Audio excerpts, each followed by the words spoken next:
Dan Dajjal itu makhluk yang Allah ciptakan sejak zaman Adam sampai sekarang, bahkan sampai kiamat dibangkitkan. Tidak ada fitnah yang lebih besar dibandingkan fitnah Dajjal. Saking besarnya fitnah ini, Nabi memerintahkan kita untuk berlindung pada setiap solat kita. Allahumma inni a'udzubika min adzabi jahannam wa min adzabil qabri wa min fitnatil mahya wal mamat wa min fitnatis syarril masihi dajjal. Setiap solat kita disuruh untuk berlindung dari 4 perkara ini. Dan hukumnya sunnah sebelum salam. Bahkan setiap Jumat kita diperintahkan untuk membaca surah Al-Kahfi minimalnya 10 ayat pertama atau 10 ayat terakhir. Boleh diambil di awalnya, boleh diambil di akhirnya, yang penting 10 ayat. Dan itu bisa membebaskan kita dari fitnah Dajjal. Tidak mungkin Nabi SAW sampai memerintahkan kita berlindung dari fitnah ini ketika solat dan ketika Jumat kalau tidak besar fitnahnya. Bismillahirrahmanirrahim.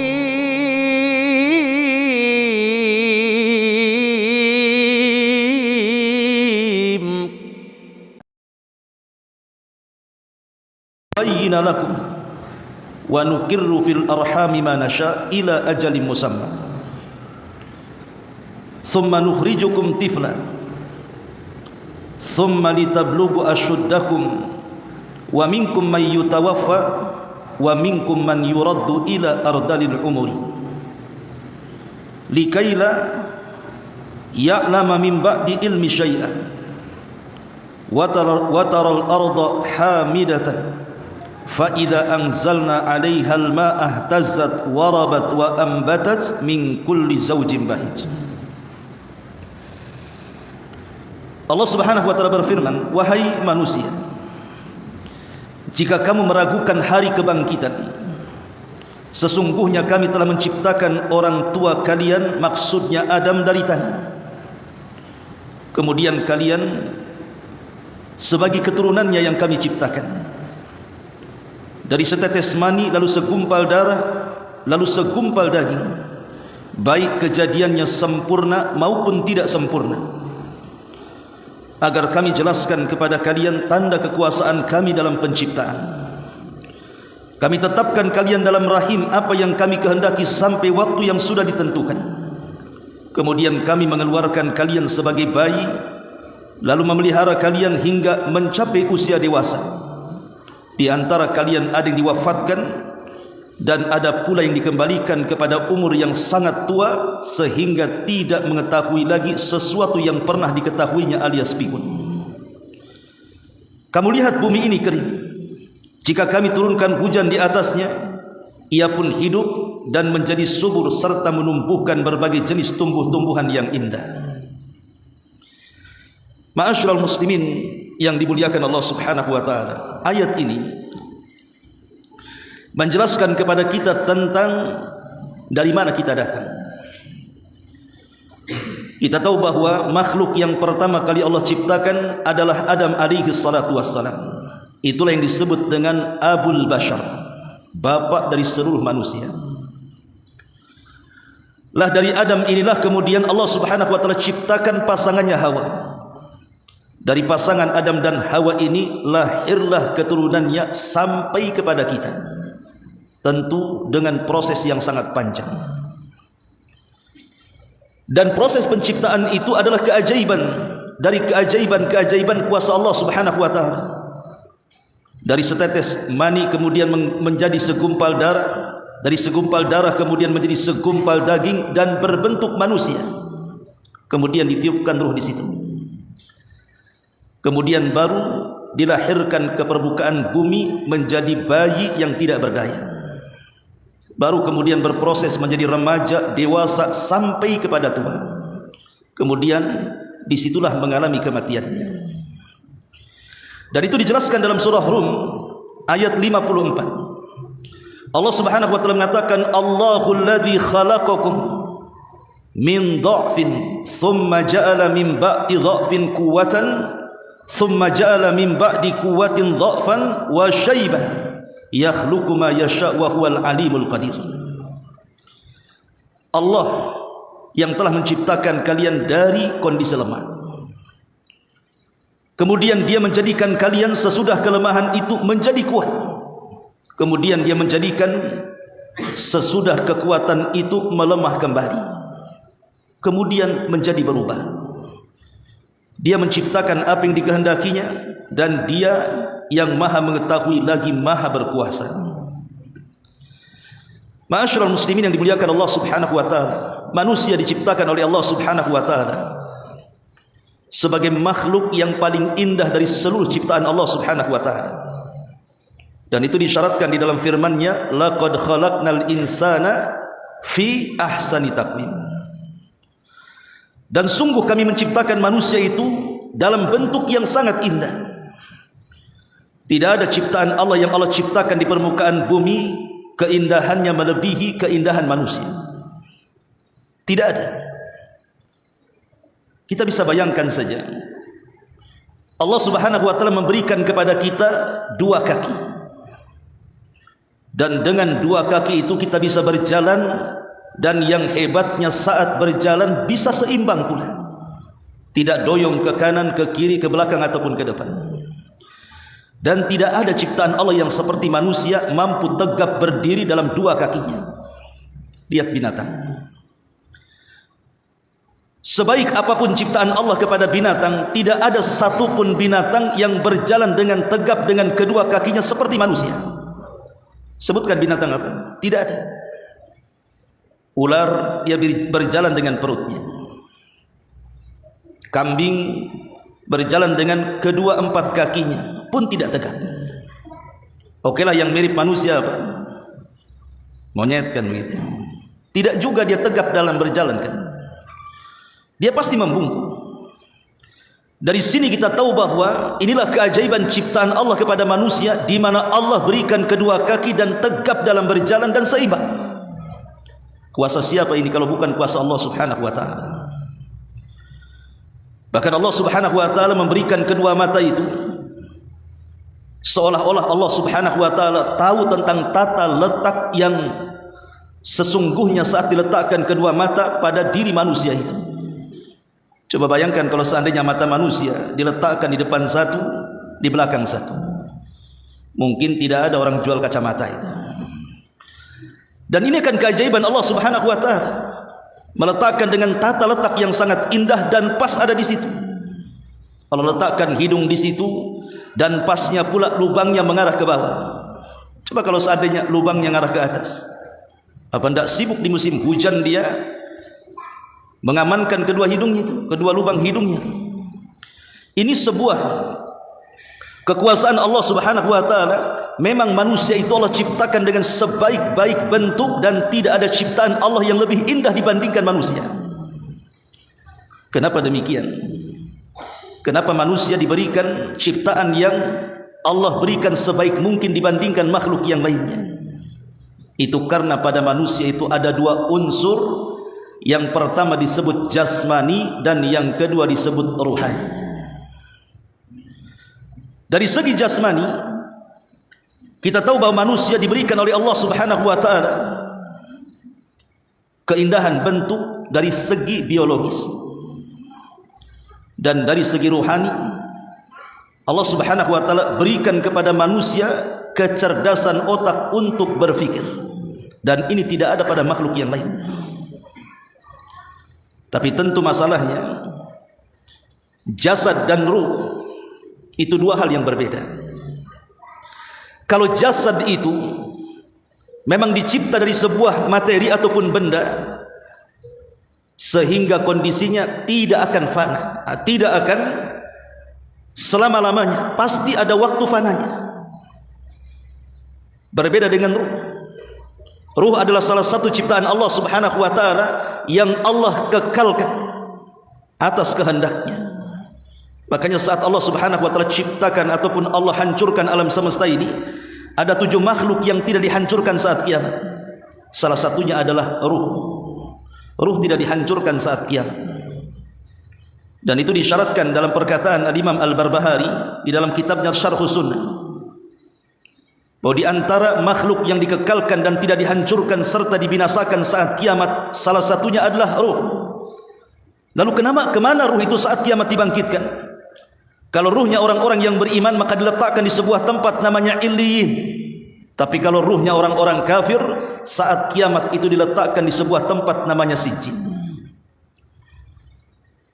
Tetapi jasad berbeda dengan ruh, karena jasad itu tercipta dan terbentuk dari sebuah materi ataupun benda.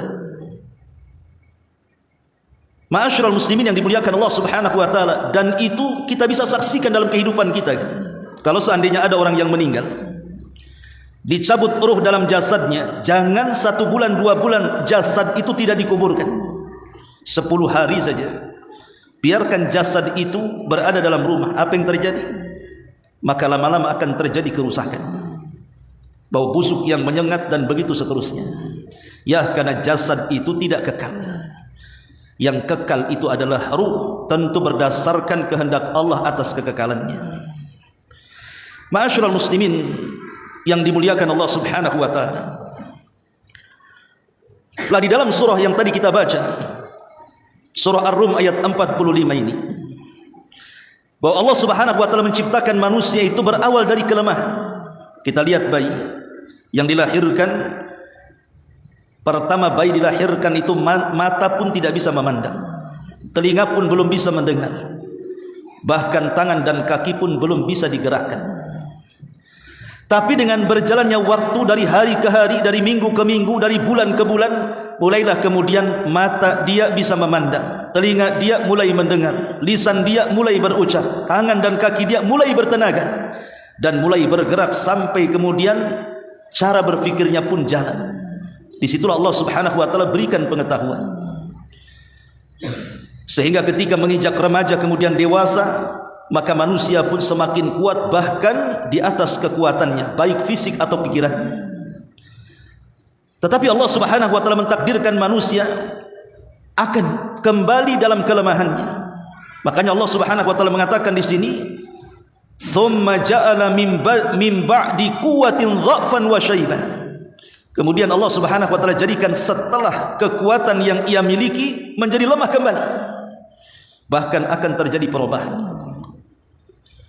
Kita bisa lihat orang-orang yang boleh jadi di masa dia remaja atau dewasa, boleh jadi mungkin dia orang yang paling tampan ataupun orang yang paling cantik. Tapi ketika usianya kemudian menginjak tua, 70, 80 tahun, 90 tahun, kita lihat perubahannya. Tidak ada ceritanya orang tua ganteng itu, atau tidak ada ceritanya nenek-nenek itu cantik, karena sudah berubah kondisinya. Begitulah Allah takdirkan kepada jasad kita, pasti berubah. Makanya kenapa Nabi SAW ketika menceritakan tentang anjuran kita mencari pasangan, Nabi menyebutkan tungkahul mar'atu li arba, wanita itu dinikahi karena 4 perkara. Karena hartanya, karena kecantikannya, karena nasabnya, dan karena agamanya. Tapi Rasul mengatakan fadfar biddatid din taribat yada, ambil yang baik agamanya, selamatlah dirimu. Kenapa kemudian agama yang dipilih oleh Nabi SAW? Karena agama ini adalah sesuatu yang kekal. Tetapi nasab, harta dan kecantikan ini sesuatu yang fana, ada batas waktunya. Disitulah kemudian kita tahu bahwa kekuasaan Allah itu luar biasa kepada manusia. Lalu apa yang disombongkan manusia di hadapan Allah Subhanahu wa taala kalau demikian? Ma'asyiral muslimin yang dimuliakan Allah Subhanahu wa taala, setelah kemudian manusia diciptakan oleh Allah Subhanahu wa taala ke alam dunia ini, maka Allah Subhanahu wa taala mentakdirkan manusia diberikan banyak cobaan di dunia ini. Makanya kata para ulama, ada 3 perkara yang merupakan kepastian bagi manusia, di mana pasti manusia itu mengalaminya. Pertama, manusia itu tidak mungkin istirahat dari ujian. Pasti manusia itu akan diuji. Selesai satu ujian, datang ujian yang lainnya. Selesai ujian yang lainnya, datang pula yang lainnya lagi. Manusia tidak akan dibuat istirahat oleh Allah Subhanahu wa taala. Yang kedua, manusia tidak mungkin lepas dari ucapan manusia yang lain. Manusia tidak mungkin lepas dari ucapan manusia yang lainnya. Sebaik apapun kita, pasti ada orang yang menjelek-jelekan kita, apalagi kita jelek. Karena redha manusia itu sesuatu yang mustahil dikejar. Kata para ulama, redhan nas ghayatun la tuhsa. Kereduan manusia itu sesuatu yang mustahil diraih. Kalau seandainya kita menghendaki dengan perbuatan kita manusia suka dengan kita semuanya, mustahil. Pasti ada yang suka, ada yang tidak. Maka yang kedua, manusia tidak mungkin lepas dari ucapan manusia yang lain. Ada orang yang mengatakan, Ustaz, saya tidak akan keluar rumah. Ngapain ngurung di dalam rumah? Supaya tidak dibicarakan tetangga. Kata siapa? Kata siapa orang yang ngurung di rumah itu tidak dibicarakan tetangga? Ada yang bicara nanti. Kenapa si Anu tidak keluar rumah itu? Jangan-jangan gila. Bisa saja kan? Ya. Jangan-jangan dia sakit. Orang yang menghindar dari pembicaraan manusia saja tetap terkena pembicaraan manusia. Karena itu sebuah kepastian. Manusia itu pasti diuji, manusia itu pasti dibicarakan, dan yang terakhir, manusia itu pasti mengalami kematian. Kullu nafsin dha'iqatul maut, setiap jiwa pasti mengalami kematian. Lah ujian-ujian itu akan dilalui oleh semua manusia. Makanya kita lihat di tengah-tengah manusia itu ada orang yang melakukan kezaliman, ada orang yang dizalimi.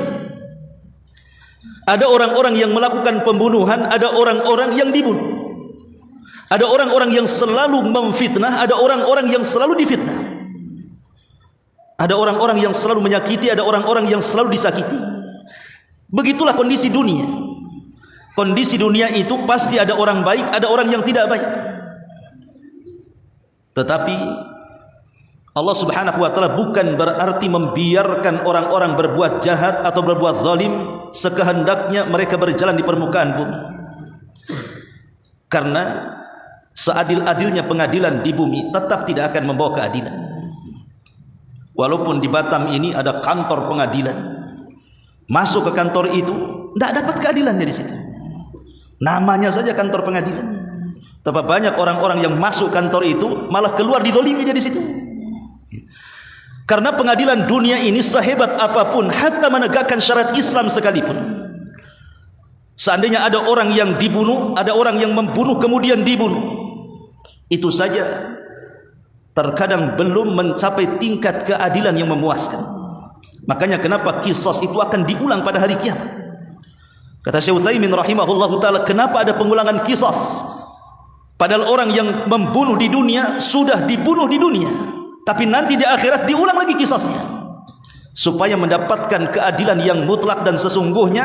Dan ketika kedua kakinya melangkah ke sorga, maka dia mendapatkan ketenangan dan kebahagiaan, sehingga tidak ada dendam di antara mereka. Wa naza'na ma fi sudurihim min ghillin ikhwana, kami cabut dalam dada-dada penduduk sorga itu dari kedengkian, hasad dan permusuhan. Ma'asyiral muslimin rahimakumullah. Lah manusia ini tentu ada batas waktunya. Ada yang di usia 30 tahun dia meninggal. Ada yang di usia 40 tahun dia meninggal. Ada yang di usia 70 tahun dia meninggal. Bahkan yang lebih singkat lagi, baru brojol saja sudah meninggal. Dari sini kita tahu bahwa manusia ini memiliki batas akhir dari usianya. Dan ini menunjukkan pendeknya kehidupan dunia. Ma'asyiral muslimin yang dimuliakan Allah Subhanahu wa taala. Tetapi orang-orang yang telah meninggalkan kita, boleh jadi mungkin ratusan abad yang silam mereka sudah meninggalkan kita, dan mereka sudah berada dalam kuburan-kuburan mereka.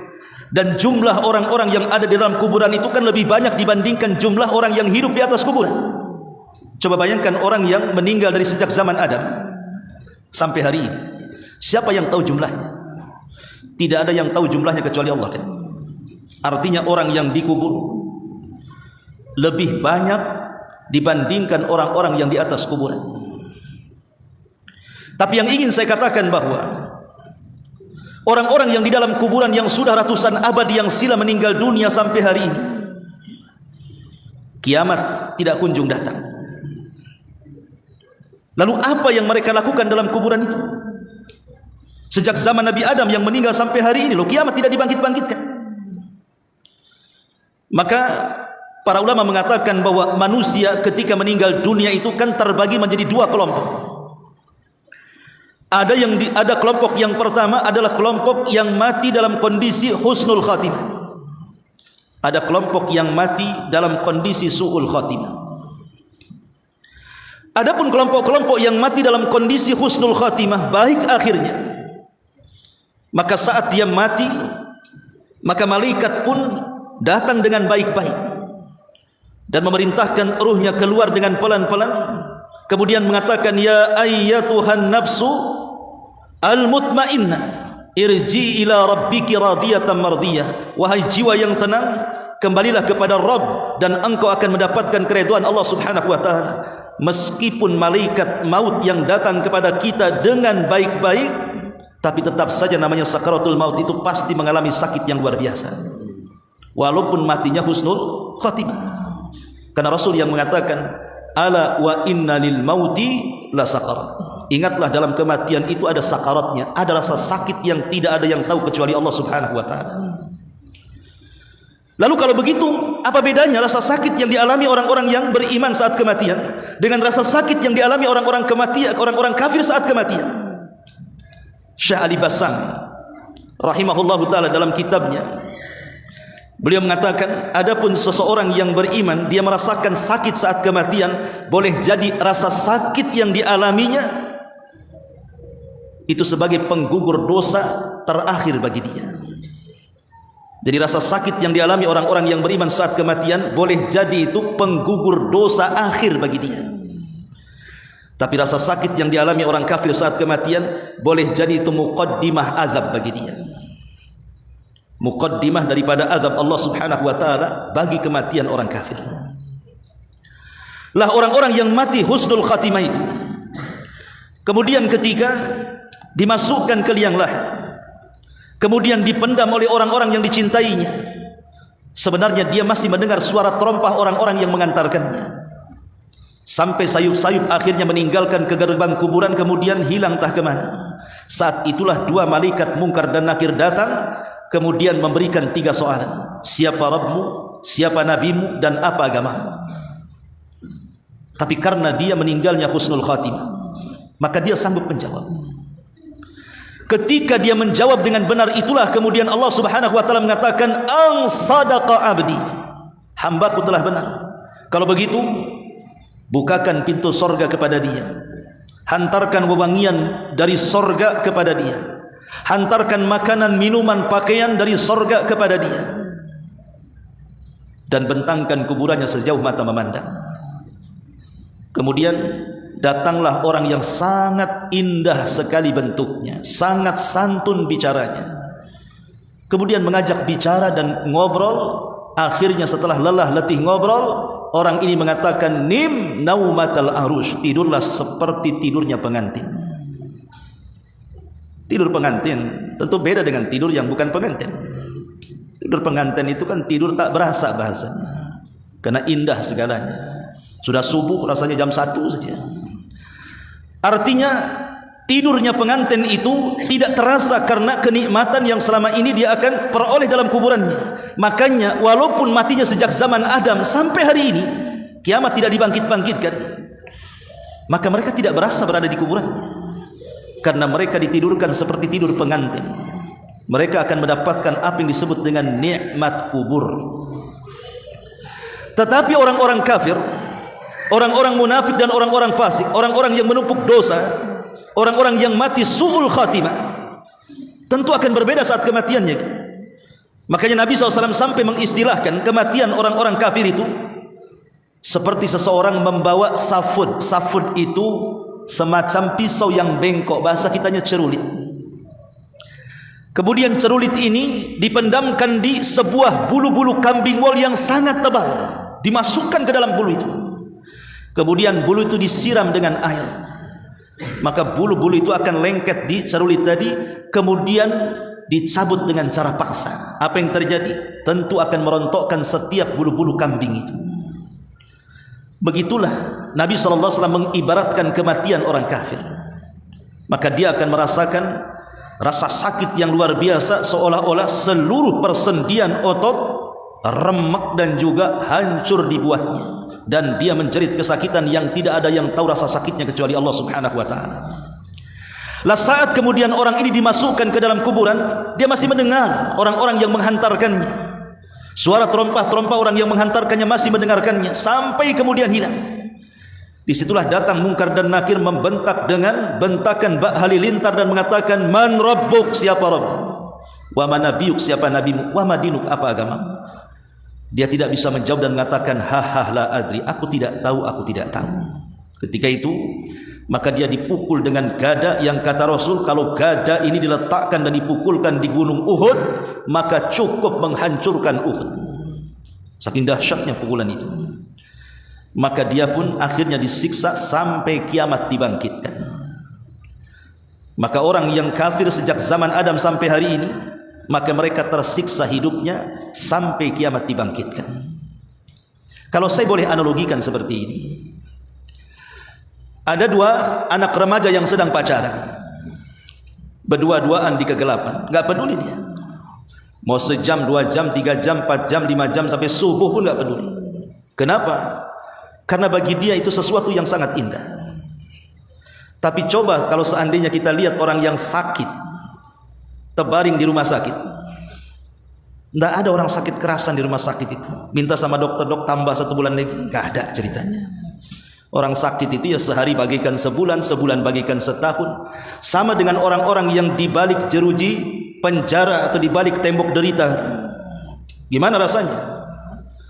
Lah seperti itulah analoginya. Orang-orang yang mendapatkan nikmat kubur dengan orang yang mendapatkan azab kubur itu. Ma'asyiral muslimin yang dimuliakan Allah Subhanahu wa taala. Intinya bahwa setiap manusia akan mengalami kematian, dan kematian itu adalah kiamat dari kiamat-kiamat sughra, kiamat kecil. Kata Nabi sallallahu alaihi wasallam, "Idza mata ahadukum qamat qiyamatuhu." Kalau salah seorang di antara kalian meninggal dunia, berarti telah tegak kiamat kepadanya. Maksudnya kiamat kecil. Jadi kematian itu kiamat kecil. Dan setiap kematian itu adalah sebuah kepastian. Datangnya tanpa pemberitahuan, tapi bukan akhir dari sebuah perjalanan. Tapi di sana ada kiamat yang disebut dengan kiamatul kubra, kiamat besar, yang didahului dengan tanda-tandanya. Dua-duanya adalah sebuah kepastian yang pasti terjadi. Kiamat kecil pasti terjadi, kiamat besar pasti terjadi. Tetapi kalau dipastikan di antara dua kiamat ini, tentu kiamat kecil lebih pasti dibandingkan kiamat besar. Karena kiamat besar itu Nabi SAW tidak menyebutkan tanggalnya, tidak menyebutkan bulannya, tidak menyebutkan tahunnya. Kemudian harus didahului dengan tanda-tanda yang disebut dengan tanda-tanda kiamat kecil dan tanda-tanda kiamat besar. Artinya masih lama, entah kapan terjadinya. Kita hanya beriman pasti kiamat besar itu terjadi. Tapi kalau kiamat kecil itu sudah ada di hadapan kita, kepastiannya lebih pasti dibandingkan kiamat besar. Apalagi Nabi SAW membatasi umur umatnya berkisar 60 sampai 70 tahun saja. Kata Rasul, a'maru ummati baina sittina wa sab'in. Usia umatku berkisar 60 sampai 70 tahun saja. Kalaupun yang lewat dari 70 tahun itu tak banyak, kata Nabi. Artinya kebanyakan manusia meninggal di usia 70 ke bawah. Sebagaimana usia nabinya di usia 63 tahun dia meninggal. Makanya bagi orang-orang yang usianya sudah 59 tahun, hati-hati. OTW itu. Ma'asyiral muslimin yang dimuliakan Allah Subhanahu wa taala. Kalau kita tahu bahwa kematian sebuah kiamat kecil dan datangnya sebuah kepastian, dan sehebat apapun manusia menghindar dari kematian, tetap takdir mati itu tidak akan kemana. Dahulu di zaman Bani Israel terjadi wabah taun yang luar biasa, sampai ribuan orang mati karena wabah taun. Tapi yang selamat, mereka akhirnya keluar dari tempat terkena wabah taun itu. Mereka menyelamatkan dari taun. Akhirnya mereka pun naik ke atas bukit. Yang tadinya mereka berada di lembah, tapi lembah itu karena sudah tersebar penyakit taun dan sudah ribuan orang mati, yang selamat ini akhirnya naik ke atas bukit. Rupanya di atas bukit sudah dihadang malakul maut. Maka malaikat maut kemudian mencabut nyawa mereka. Lari dari kematian masuk ke dalam kematian. Itulah yang diistilahkan bahwa al-hadaru la yamna'u al-qadara. Menghindar dari kematian itu tidak mencegah kematian. Seperti kemarin ada orang yang menghindar dari corona, menghindar dari wabah corona. Rupanya mati juga kelanggar corona. Sama-sama corona tuh. Yang satu penyakit, yang satu mobil. Dia mau menghindar dari penyakit corona, dilanggar mobil corona. Sama-sama corona kan. Orang tidak mati dengan corona, dilanggar pula dengan corona. Itu namanya seseorang menghindar dari kematian, masuk dalam takdir kematian. Tidak mati dengan penyakit, mati dengan langgar. Dilanggar lori kan begitu. Atau kepleset kemudian mati. Atau ketimpa pulpen dia mati karena pulpennya mungkin satu truk gitu. Ya. Ma'asyiral muslimin yang dimuliakan Allah Subhanahu wa taala. Tapi yang jelas bahwa kematian ini sebuah kepastian lebih pasti dibandingkan kiamat besar. Kiamat besar pasti terjadi. Tetapi kan didahului dengan banyak pendahuluan di situ. Ma'asyiral muslimin rahimakumullah.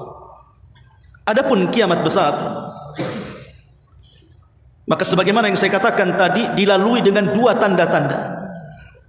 Yang pertama disebut dengan alamat, tanda-tanda kiamat yang berupa tanda-tanda kecil. Dan tanda-tanda kecil ini sudah ada sejak zaman Nabi. Bahkan diutusnya Nabi, wafatnya Nabi itu tanda-tanda kiamat kecil. Tapi di sana ada tanda-tanda kiamat besar. Seperti apa tanda-tanda kiamat kecil? Saya akan baca secara ringkas. Pertama, diutusnya Nabi. Itu bagian daripada tanda-tanda kiamat kecil. Kedua, wafatnya Nabi. Ketiga, penaklukan Baitul Maqdis, dan itu pernah terjadi di zaman siapa? Umar bin Khattab dan Salahuddin Al-Ayyubi. Kemudian tersebarnya wabah taun. Makanya di zaman Umar ada namanya wabah taun Amwas. Karena terjadi di kota yang disebut Amwas, makanya taunnya disebut taun Amwas. Kemudian berlimpahnya harta luar biasa, sampai orang bersedekah susah mencari orang-orang yang miskin untuk disalurkannya. Dan itu pernah terjadi di zaman siapa? Umar bin Abdul Aziz. 2 tahun berkuasa, tidak ada orang miskin rakyatnya, sampai orang sedekah bingung kemana dia mau sedekah. Kalau orang sekarang, orang miskinnya lebih banyak, yang sedekahnya sedikit, sampai orang bingung. Orang miskin itu cari orang yang sedekah. Kalau dulu orang kaya bingung mau sedekah. Kemudian juga di antara tanda-tanda kiamat kecil, terangkatnya ilmu, disebarnya kejahilan, disebarnya riba. Bahkan tidak bisa dibedakan mana laki-laki dan mana perempuan. Nampak saja dari belakang itu kayak perempuan, pas dicolek rupanya jenggotan. Saya kemarin tengok ada YouTube, kalau tidak salah di Thailand ya, baru saja mengesahkan tentang LGBT.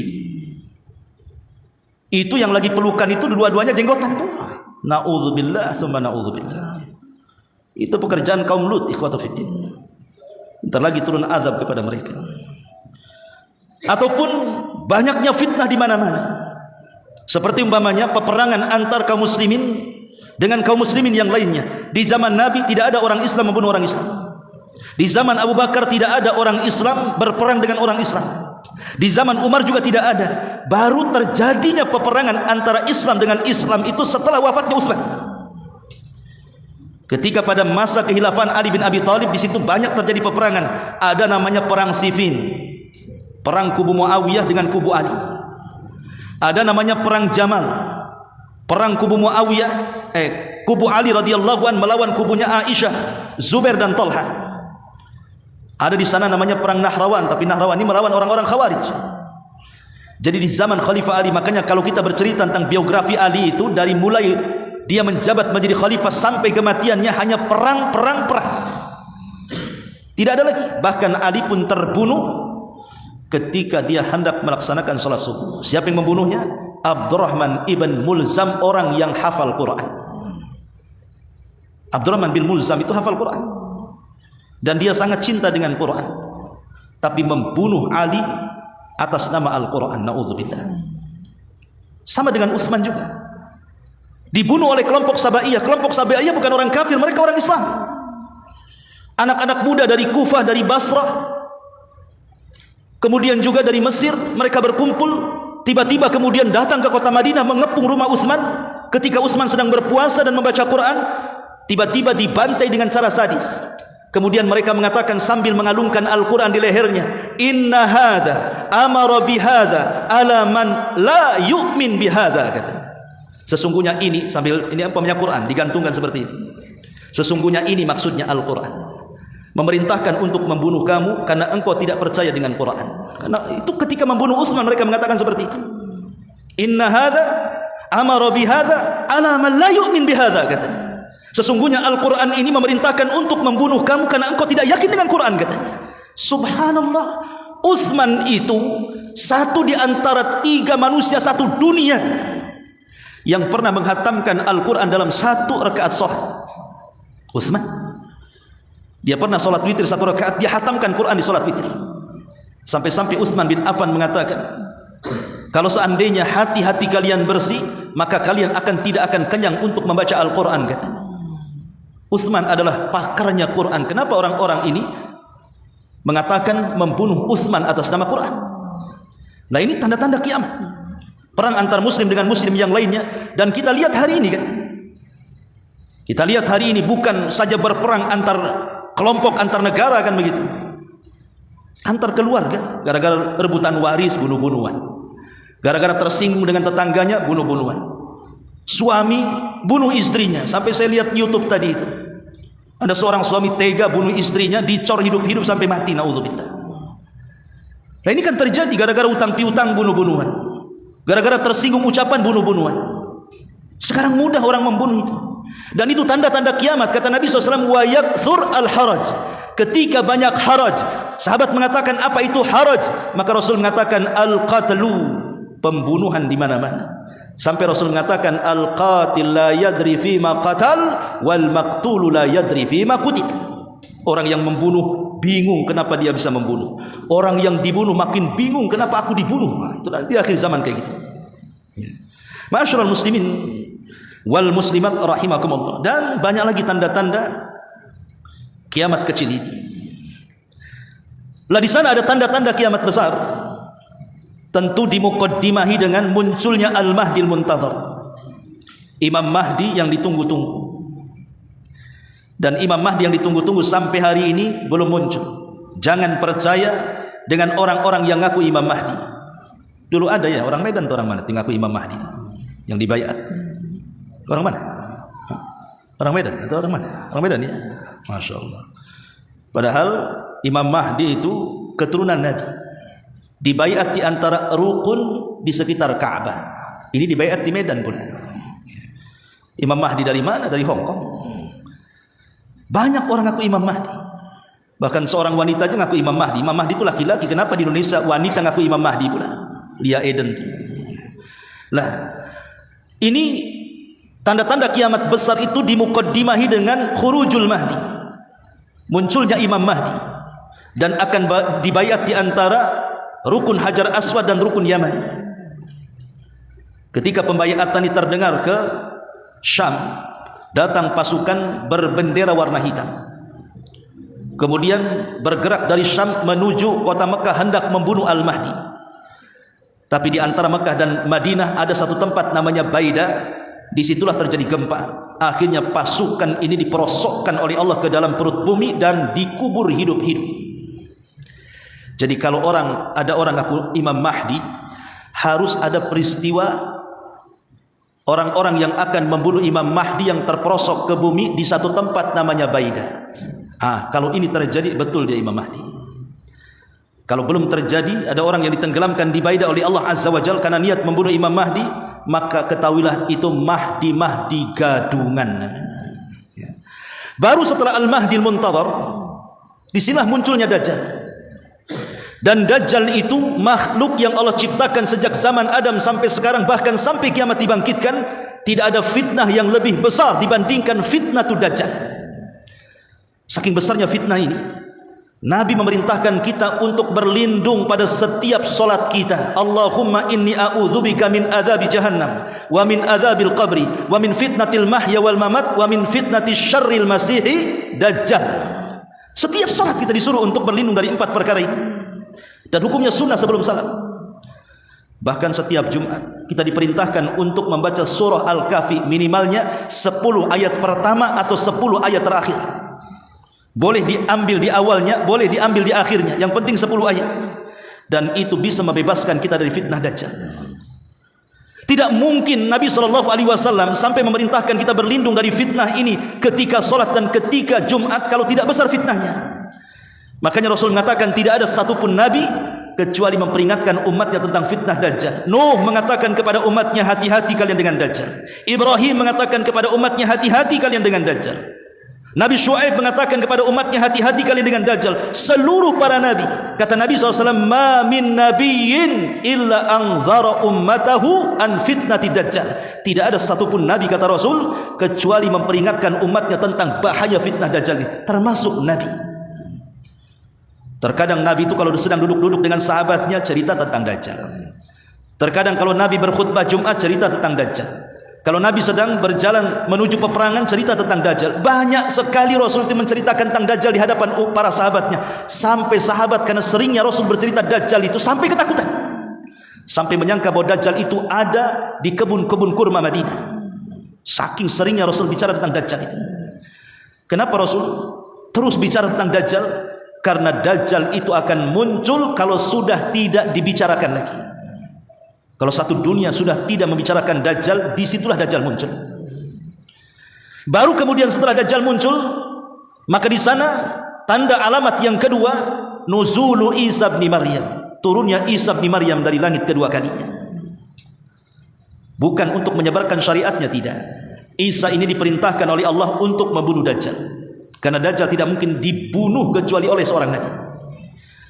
Kemudian yang kedua, menegakkan keadilan, karena dia akan berhukum di tengah-tengah kaum muslimin bersama Al-Mahdi, memerintahkan kaum muslimin beberapa tahun, ada yang mengatakan 40 tahun berhukum dengan syariat Islam. Kemudian tugas Isa itu membunuh babi, mematahkan salib, dan berhukum dengan hukum keadilan. Lah Isa inilah yang kemudian membunuh Dajjal dan pasukannya. Karena saat turun Isa ini, kaum muslimin sedang salat subuh. Ketika qomat dikumandangkan, tiba-tiba langit gelap kemudian bercahaya. Rupanya cahaya itu adalah Isa yang turun, yang diapit dengan 2 malaikat. Kemudian turun di tengah-tengah kaum muslimin yang sembunyi di Bukit Tur karena mereka dikepung oleh pasukan Dajjal.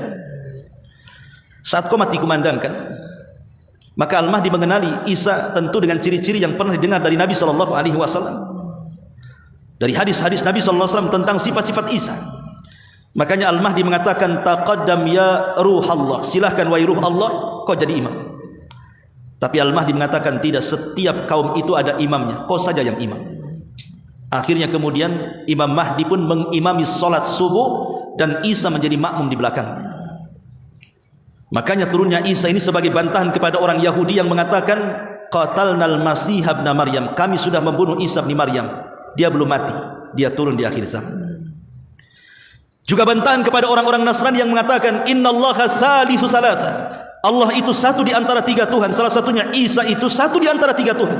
Kalau Isa Tuhan, kenapa jadi makmum di belakang Al-Mahdi? Kenapa jadi makmum? Masa Tuhan jadi makmum di belakang Al-Mahdi? Ma'asyiral muslimin yang dimuliakan Allah Azza wa Jalla. Baru setelah itu selesai sholat, maka pasukan kaum muslimin dijejerkan, kemudian diusap satu persatu wajah pasukan itu. Sambil Isa mengatakan tentang derajat mereka di sorga. Demi Allah, tidak ada manusia yang paling bahagia kecuali orang-orang yang diusap mukanya oleh Isa bin Maryam. Karena Isa bukan menceritakan tentang mereka masuk sorga, tapi Isa menceritakan tentang derajat mereka di sorga. Baru setelah itu Isa berikan 3 pilihan. Kalian tidak perlu menyerang Dajjal dan pasukannya. Aku akan berdoa kepada Allah, semoga Allah kirim bencana kepada mereka. Yang kedua, kalian tidak usah menyerang Dajjal dan pasukannya. Aku akan meminta kepada Allah untuk didatangkan pasukan yang bukan kalian. Atau yang ketiga, kalian siap menyerang Dajjal bersama diriku, dan kupastikan pasukan Dajjal tidak bisa mengangkat pedang mereka sehingga kalian tinggal tebas saja lehernya. Adapun Dajjal, aku yang akan menghadapinya.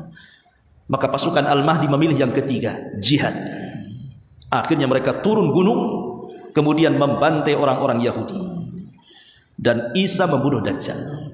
Baru kemudian alamat yang ketiga, munculnya Ya'juj wa Ma'juj. Belum tenang dengan kematian fitnah Dajjal, tiba-tiba benteng yang pernah dibangun oleh Dzulqarnain pecah menjadi dua. Akhirnya keluar dari balik benteng itu manusia yang banyaknya tidak bisa dihitung kecuali Allah yang tahu jumlahnya. Bandingannya kata Rasul, satu dari kita 999 dari mereka.